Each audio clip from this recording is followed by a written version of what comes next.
Hey there, guys. Alright, today we are back with some more overly sarcastic productions. Returning to Trope Talk here with Chosen Ones. One of the biggest tropes in writing. Up there with Found Family and, yeah, I'd say Found Family and Chosen Ones are the big two. Now, something I also want to add, before we dive in though, before I go into a tangent here at the beginning, as I usually do, make sure you go and check out the links in the description box below. I would love it if you joined the Discord and followed me over at Twitch.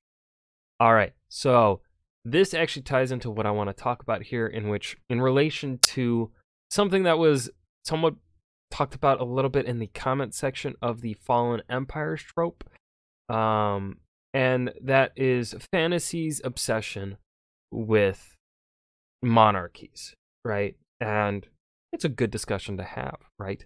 Now, of course, some modern fantasies are getting into modern fantasy has taken this shift towards, and I think you can largely say George R. R. Martin is a lot of the inspiration behind this.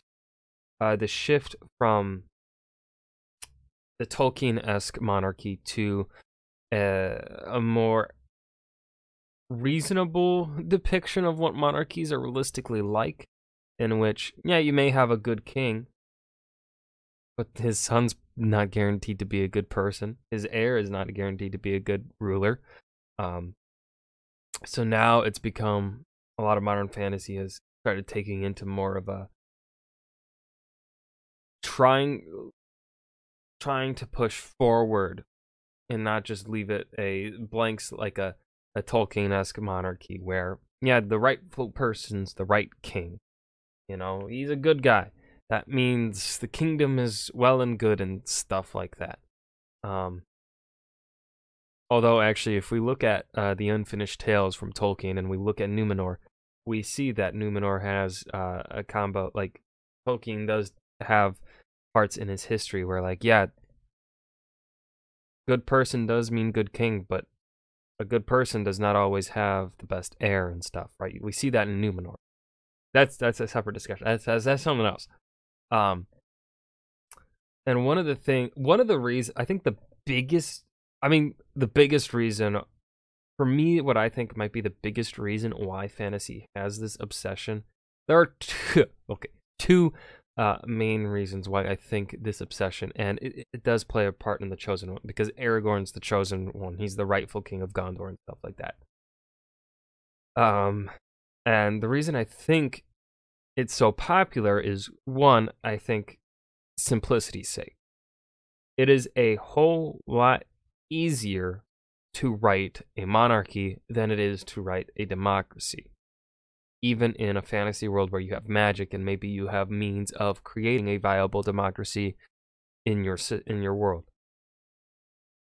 However, what happens with democracy? The democracy is a lot, in one way, it is a lot slower moving than a monarchy, because debate happens. You have to vote on legislation, have elections to deal with. So democracy inherently is a lot slower paced in it. And what that also ends up doing is also, too, it's fucking boring. Now, I'm certain there's an audience that would love a book entirely dedicated to a diplomatic debate, governing debate inside the council chambers. I'm sure that'd be actually, someone could write a pretty enjoyable, like, one-off book. But when it comes to how fantasy is usually written and what stories tend to sell, right? Because monetization is a thing to think about. Ease of access and stuff like that, and just general pacing is the big one, I think, here. A monarchy lends itself better to the pacing of a story, because, especially, think of it like enlightened absolute monarchs of the 17th and 18th centuries. where they had absolute power, but they were supposed to be enlightened, philosophical kings and queens and stuff like that. They have ultimate authority, but they're also smart and stuff like that, right? They have education and enlightened, forward-thinking ideals, progressive ideals. This allows, one, you to have a villainous monarch that's able to do bad things effectively, right? Because if they're ruling through a democracy, they're, law changes and stuff are going to get caught up in the works. Same with a progressive good monarch. It's going to take them longer to get the things they want done. Now, one book that I think did this pretty well was Brandon Sanderson's Mistborn trilogy. Book 2 largely deals with this whole transition of power from an absolutist state to that of a democracy, or an attempt at democracy. However, it also talks about the complications of that within the world, within the history of the world, and then also just the complications of democracy itself, right? Again, going into the debates are a thing that happen within democracy. That's the good thing about democracy, right? Is that we have debates, that we have discussion. However, the negative to that is that it slows things down. And when you're in a state of crisis, as in, which is what most fantasy is, right? Most fantasy is the kingdom is at threat, and things need to be happening fast. You need to be making decisive action. And so that's where that's my big reason why I think monarchies are the go-to, because it keeps things simple. Because a lot of the time, again, right, especially when you're creating fantasy stories, you have so much other complexities within the book that you have to worry about. You have to worry about your characterization. You have to worry about trying to keep plot holes to a minimum. You've got timelines to worry about. You've got histories to worry about if that's something you're really into, like me. For me, histories are, a big thing within my world that I have to keep track of. So, a lot of it is just ease for the writer. And so, as I was saying, a couple minutes ago, I do think there is perhaps a market, and someone could write a pretty good book detailing a democratic state in a fantasy world. I think it could actually be really interesting. However, I think it's I don't think it would do well for a series. A lot of time when you're writing fantasy, you're writing a series, and to constantly have to do that's another thing I think would happen with what you see in democracies. We see a loop within our real world democracies of yeah, it's a different bill, but it's essentially going through the same cycle of being reviewed by I'll use the US government as an example because it's the one I know best, because it's the one I live in. Bill goes through the House, it passes, maybe makes some changes to it, goes to the Senate makes some changes to it, has to go back to the House for the House to approve the changes. House maybe disagrees with it, goes to the Senate.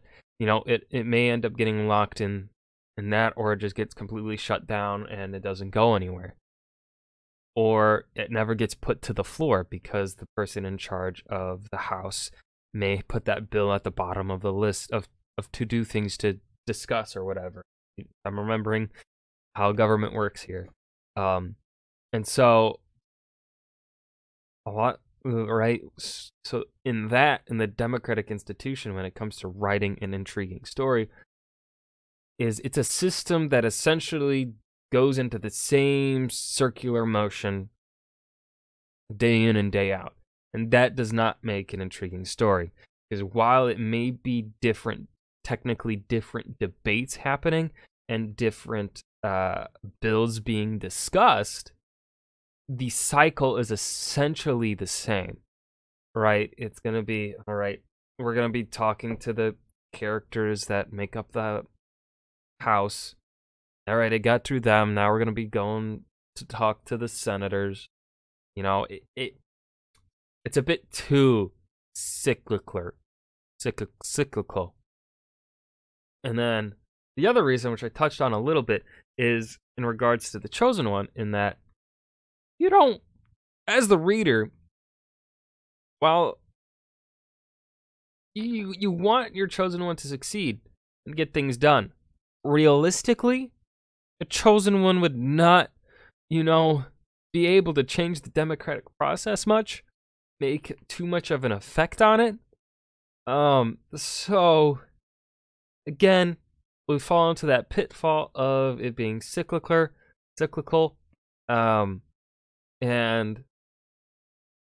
so it's just easier to have the Chosen One end up being like the monarch or the decision maker and getting things done. That's essentially my logic into why I think monarchy is the fallback for pretty much all fantasy, because trap, because you don't want, especially if you're writing a series, democracy would be, in my opinion, it would be very circular in its motion and how it proceeds, which is why, again, I think it could make a great one-off book, like a standalone book in that could do well. But a series, you'd be, a lot of the same, you'd be seeing a lot of the same thing. So yeah, debate in the comments. Let me know your thoughts on that, whether you agree, disagree, because of course, when it comes to writing books, there are a lot of books tend to follow the same patterns, right? We have patterns in our books. We have cyclical patterns and stuff like that, right? Rule of 3 is one of those, right? You can spot the rule of 3 pretty easily in story stuff. But I just feel like doing democracy would be pretty hard to make unique and different, each time something happened in the story that the Democratic Council or whatever, the Democratic governing body would have to deal with. Oh yeah. Yeah. I already spent 12 minutes talking about this, and this video is a 15-minute video. Now let's talk about Chosen Ones. It's always nice to feel special. That's probably why most of us went through a middle school phase where we pretended to be a wizard or part vampire or have a penguin for a soul or something. It's nice to feel like you naturally stand out, especially if you're too young to really have any major accomplishments to stand out by. At some point we realized that being naturally gifted or special isn't the fast track to heroism we thought it was, and we generally learn to appreciate that the circumstances of one's birth are irrelevant, and that it is what you do with the gift of life that determines who you are, but of course 30 seconds in and I'm having a crisis. we still find the idea that we were born special or different kind of appealing. Theoretically speaking. In practice, being born outside the norm usually just means having every single joke about your abnormalities memorized by age 10, but still, theoretically speaking, special feels good. And this bleeds over into writing in several different ways. Many heroes will explicitly have something super special about them, like a unique or rare heritage or an ability nobody else has. And while many stories will paint this specialness as a source of internal conflict or external prejudice, we're still supposed to find that specialness undeniably cool. Doesn't matter that your anime pretty boy thinks his wings or his weird ears are hideous, because we all think they're dope as hell. It's something to set them apart from everybody else, which is also conveniently a way to denote somebody as a protagonist, to explain why nobody else could be doing this, and more specifically, why this person is doing this. And in its most extreme form, this becomes the archetypal designated special protagonist trait and turns into the chosen one, a person who is special and unique for cosmic reasons beyond their explicit control or understanding. Now interestingly, the chosen one is actually a pretty vague descriptor most of the time. Usually it basically just means this character's the only one that can resolve the plot, and however that ends up working out is how it works out. This nebulous chosen one-iness basically just stamps designated hero on someone's forehead and then the plot goes from there. It's kinda cool and it gives you an easy way to pull them through the plot because they're the chosen one, so of course the plot is working out around them. But aside from the generic chosen one descriptor, there are a handful of less nebulous subvariants that can actually turn into fairly interesting storylines when examined more closely. So let's give them a look. One of the most common variants is the prophecy chosen one. This is a chosen one with a prophecy attached. More specifically, they're a person who's been described in a prophecy, and that prophecy usually says something vaguely menacing but open to interpretation about what exactly their ultimate fate is going to be. Think Yeah. Harry Potter or Anakin Skywalker. These are chosen ones who learn they're chosen and what exactly they've been chosen to do at pretty much the exact same time. They're not nebulously chosen, they've got a concrete destiny, and usually they're just about the last person to learn about that destiny. And unsurprisingly, Yeah. a chosen one who has a written down destiny trajectory can frequently end up with problems resulting from that destiny. This is because prophecies have this annoying tendency to come true no matter what, so if your designated antagonist tries to stop the prophecy before it happens, this intention invariably directly causes the prophecy to come true. Or worse, if the prophecy sounds like a good thing, for example, bringing balance to the Force, it might play out in a super tragic way instead, like, for example, bringing balance to the Force by murdering all but 2 of the Jedi and turning into the second Sith. Or from another perspective, Again, I'm tired of that. That is not the balance of the Force, okay? Balance of the Force is not 2 Jedi and 2 Sith. The balance of the Force is the ending of the Sith, because the Sith warp the Force and abuse it, whereas the Jedi live in harmony with the Force. They follow the will of the Force. Now, of course, you could make the argument that the Jedi of the prequel time period are not entirely following the will of the Force. Maybe a few of them are, but largely the institution itself has become pretty fucked up as an institution. But no, the existence of a single Sith means that the Force is not in balance. So, yeah.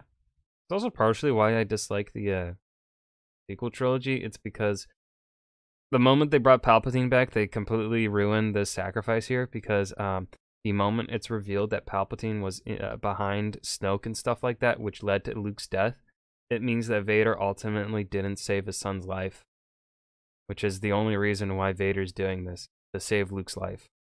And so he fails in the end anyways, because Palpatine inevitably kills Luke, gets Luke killed in the end anyway. Even if Luke is going out the way he chose, right? Luke chose to go out the way he did. I still don't like it. I mean, if it had just remained Snoke and not fucking Palpatine doing it, that would have been fine. But no, it was fucking Palpatine killing him. Fuck off. Bringing balance to the Force by murdering every Force user in the galaxy except your own children. Prophecies are annoying, and being featured in a prophecy pretty much guarantees that you're in for an annoying time. Frequently, the prophecy chosen one... You are the chosen one, fated to single-handedly break the sky in half. Oh, jeez. Ow. Won't really feel like a chosen one, and or they'll feel very pressured by the expectations of others, since they've got this whole grand destiny thing that everyone seems so certain of, but they personally have no real way of actually knowing if they'll be able to pull it off, and they might not even really buy into the whole prophecy thing. Not to mention that having your future plotted out for you by some frustratingly vague prophecy can be kind of grating on the old concept of free will and autonomy thing. These are the chosen ones most likely to gripe about how annoying it is to be the chosen one, and or how they never asked for this. But they're also usually the ones most likely to succeed, although of course they run the risk of suffering from annoyingly clever prophecy twists. Another popular variant is the literally chosen one, the character who's actively chosen by some sentient entity to do something or to be granted some power. This character frequently shares the prophecy chosen one's general insecurities about themselves and their personal worthiness, and in the most extreme cases will actively reject the choosing, although that rarely works. This chosen one's chosen status is a little less secure in story, since rather than being nebulously chosen by the universe at large, they've been literally chosen by a sentient and potentially fallible entity, where the prophecy chosen one's destiny will usually play out pretty much how the prophecy says, barring some unfortunate twists or convenient loopholes. The literally chosen one's future is a little more up in the air. In fact, sometimes a villain will have been a literally chosen one, and whatever entity chose them in the first place has chosen someone new to try and get it right this time. This variant really plays up the insecurity of this particular chosen one, since not only is the chooser potentially fallible, they're explicitly fallible because they've actually gotten this wrong before. That's a good trope. I like that one. That's a fun one. Chosen one might spend almost their entire arc convinced that their chooser chose wrong. Or, more interestingly, they might be riding the high of being the chosen one until they learn that the previous chosen one is some sort of horrible villain, or more embarrassingly, a total washout loser. A lot of the time, this chosen one will be being observed very carefully by some cabal of higher-ups judging the worth of their chooser by the measure of their personal success and competence, which can add to the stress, since now you also gotta make sure you don't let your chooser down in front of all these important destiny people. In this case, even if being the chosen one does come with a duty or corresponding power-up, it can still feel a lot less less genuine than the more ineffable kinds of chosen ones, since practically speaking, this kind of chosen one was chosen by a person, or at least something like a person, and people can always be wrong. Bonus insecurity points if the chooser in question actually questions whether or not they made the right choice. Extra bonus points if they don't think the chosen one can hear them when they do their little lack of faith misunderstanding samba. On the other end of the chosen one fallibility spectrum, we have the chosen wielder variant, where the chosen one has been chosen by a basically non-sentient artifact that only they can use properly. This one actually slides in and out of the chosen one zone, because sometimes clingy magical artifacts are just cursed or something and stick to the first person who picks them up, and sometimes they work for anyone who fits the qualifications, but those qualifications are very rare, and sometimes there are a bunch of choosy artifacts and you're just one of a whole posse of chosen ones. But most of the time, an artifact that only works for you has basically decided that you're the chosen one to wield it, and congratulations, now you're a chosen one. Chosen wielders are often successors to previous chosen wielders, mostly because a magic item is likely to outlive any individual user, and will thus probably change hands over the centuries. But sometimes, the artifact in question will only bond to your chosen one for whatever reason. In some cases, Oh my god, she's using... Oh, I forgot about this scene. Dude, I need to rewatch Merlin from BBC. That was a good show. I enjoyed it. Yeah, is it schlocky and stuff? Absolutely. Has it probably aged well? I haven't watched it in about 10 years, so I don't know. But goddamn, I fucking love that show, man. It was... I don't know. I think it's mainly the characters. I wish the show got more seasons, like I think they were intending to do. It was supposed to go for more than like 5 seasons, but I guess, you know, they were told that they only got up to season 5. They weren't going to get a season 6, so they had to end things with season 5, which is why there's a time jump from season 4 and season 5. But yeah, God, I love that show.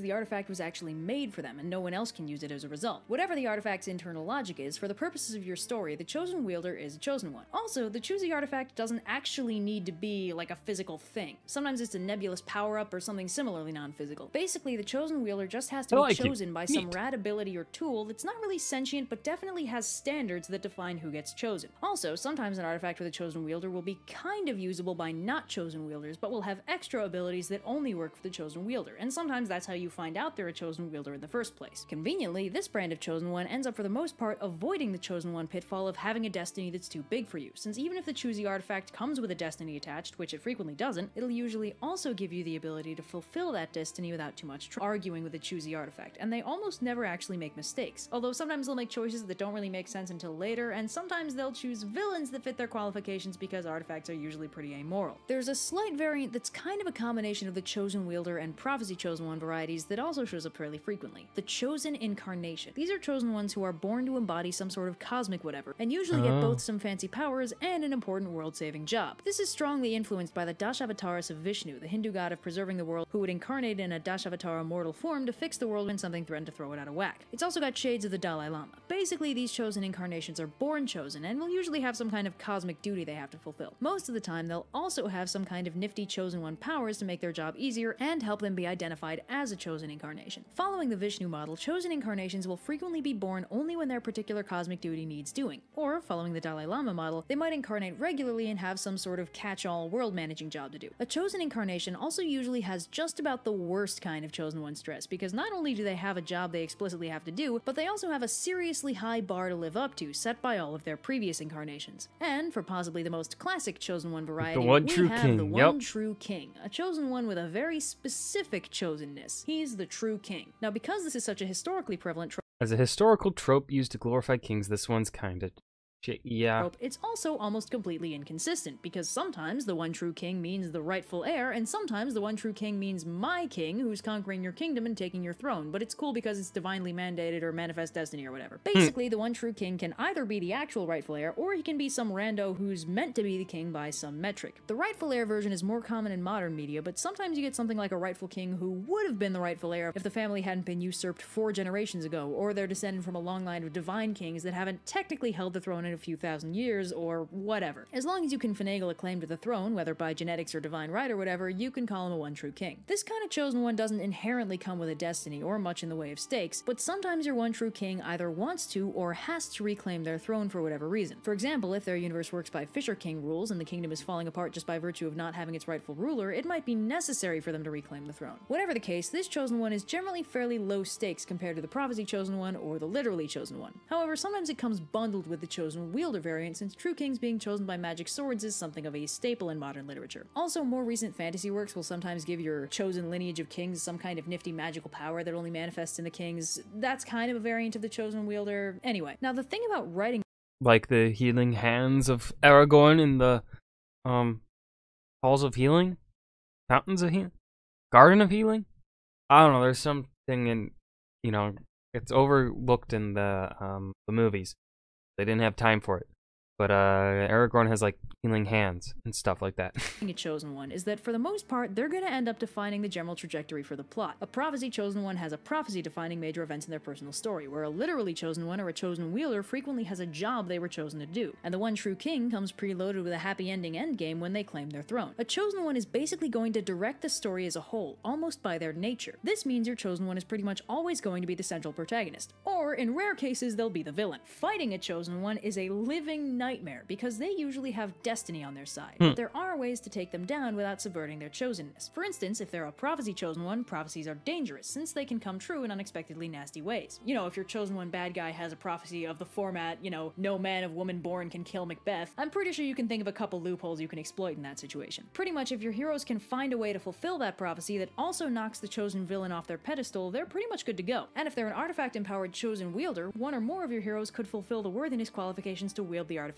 in question, stripping the bad guy of their empowerment and their chosen one status all in one go. But this doesn't happen all that often. In most cases, your chosen one will be your central protagonist, and in this case, there are some interesting stories you can tell. By far the most common chosen one storyline is the crippling self-doubt plot, and it usually shows up pretty early in their particular chosen one journey, although sometimes it's played as a darkest hour thing and shows up late instead. But basically, it's rough being saddled with a grand destiny or a magic artifact with a job attached, and it's not unreasonable for your unexpectedly empowered hero to buckle under the weight of being the chosen one. Frequently, they might just not feel like a chosen one. Shouldn't a chosen one be confident and powerful and solve their problems with ease or something? This is basically rooted in the fear that the character might not actually be the chosen one. It's pretty much literary imposter syndrome. They keep getting told that they're the chosen one, but they can't really bring themselves to believe it. Maybe the choosing entity seems a little too fallible to be trusted, or the choosing artifact chose weirdly or hasn't always made the best decisions, or the prophecy is annoyingly vague, and sure, there's compelling evidence to think you might fit the prophecy, or at least one major villain is convinced you fit the terms and is gunning for you on principle, but regardless, the world keeps telling you you're the chosen one, and you just can't bring yourself to believe that the chosen one could be someone like you. This is compounded if the chosen one duties wind up being terrifying or horrendously dangerous, or alternatively you just mess them up somehow. This can lead to the maximally powerful chosen one angst plot, the rejection of being the chosen one, where it goes beyond simple anxiety and self-worth problems and turns into a full-on choose someone else scenario. Sometimes the chooser can't choose someone else. Maybe it's a bloodline thing, or a highly specific prophecy, or an artifact that can only be handed off when the previous wielder dies, but more annoyingly, sometimes the chooser won't choose someone else because they know they got it right the first time. However it plays out, the chosen one usually can't get out of being chosen that chosen one.